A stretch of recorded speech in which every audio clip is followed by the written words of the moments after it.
Speaking of which, the sevens Yeah. brought a lot of happiness, didn't it? Yeah, it was really good. I'm pleasantly surprised. There was probably 6 or 7 of us English media out there just kind of seeing what it was like in this fairly unassuming stadium in Estoril, which is just outside Lisbon.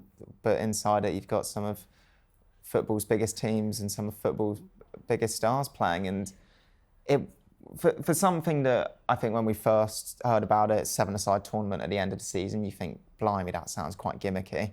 It definitely was much better and much more serious than that. The players loved it. The football was really entertaining, and it's clearly not something that's going to go away. There's a lot of money invested in it. I'm not quite sure how they're going to make money, would be my one kind of caveat to it all. Fine. But they've got the fun element. They've got the players' personalities coming out, but then they've also got some serious backing behind it. It was really good. Yeah, I mean, you were there, you got to kind of see it all, but from what I could tell from social media, which was just the TikTok creators and all the content kind of pouring into your feed, I was like, oh man, that looks so much fun. Man United team running in doing cartwheels, which, by the way, Man United, work on your cartwheels next time you're in a training session. They were shocking cartwheels. Lucky you can play football. Sorry, Ken. I can't do a cartwheel either, so I'm not going to... I thought cartwheels would have been like, oh. No comment. No comment. No comment from me. Had like little bent legs, little bent arms, T-Rex cartwheels. Sorry, guys, I love you anyway. That just kind of captured the feel of the event. It was about fun, it was about entertainment. You had kind of the VIP cabanas, I guess, on one side of the ground, which just looked like something you don't normally see at football. You had the fancy players' lounge on one side, you had the party deck down the other side, which maybe could have been lived up to its name a little bit more, but I like 10 out of 10 for trying. And yeah, it was just a good, fun 3 days. And by the end of it, for the final, Bayern Munich against Man United, the atmosphere kind of cranked up. It was kind of 9 p.m. at night, and I felt like, wow, this is just really entertaining football and something that's feels like it's here to stay. Yeah, that's great to hear. And even the players as well, enjoying the celebrations, enjoying the run-outs, thinking about that. Rusha, who works with us on the show, she was saying that is what football should be. It's never going to be like that. It's so much more competitive, even though they were competing to win something and they were competing to win a prize and good money as well.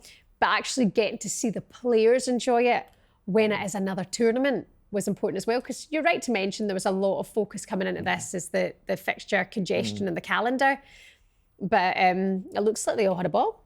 Yeah, the number of players that said to us in the mix zone, I feel like a kid again, might have reached double figures. They just seem to have the best time, kind of interacting with other teams, playing a bit of small-sided football.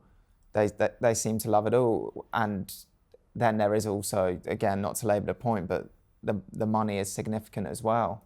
So how much did Man United come away with? So they came away with just over $1 million for Great. coming, $1 million, that is, for coming second. If they'd won the tournament, the Bayern Munich got $2.5 million for winning a tournament. And that can't be sniffed at, that money.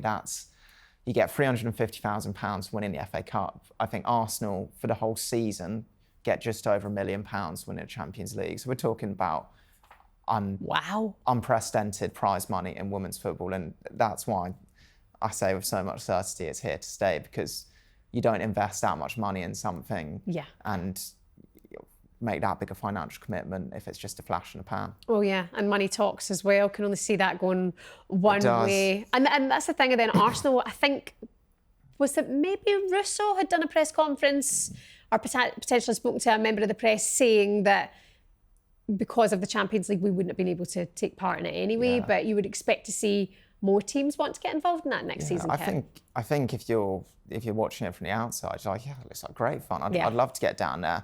I think we're a long way from a situation where a team saying, oh, we're going to prioritise that over traditional competition. But I think if schedules allow, teams would be straight over.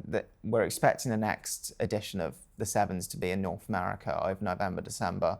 And that... Oh, this year? Yeah. Ooh. Yeah, and I suspect that'll be dominated, if not solely, teams from the Americas. So you'll have your NWSL, you'll have a Canadian team, Mexico, some from South America.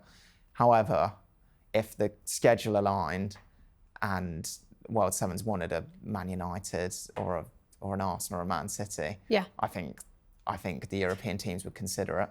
And is it all down to your league position to be invited to this tournament, or could, like, I don't know, Spurs throw their hat in the ring? Anyone could volunteer. It's outside kind of the jurisdiction of your FIFAs, UEFAs, your WSL football, as they're now called.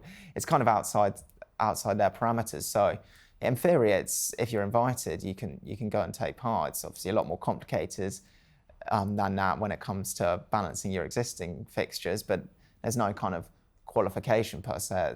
It's the organisers saying, we think you'd add something to the tournament, come along.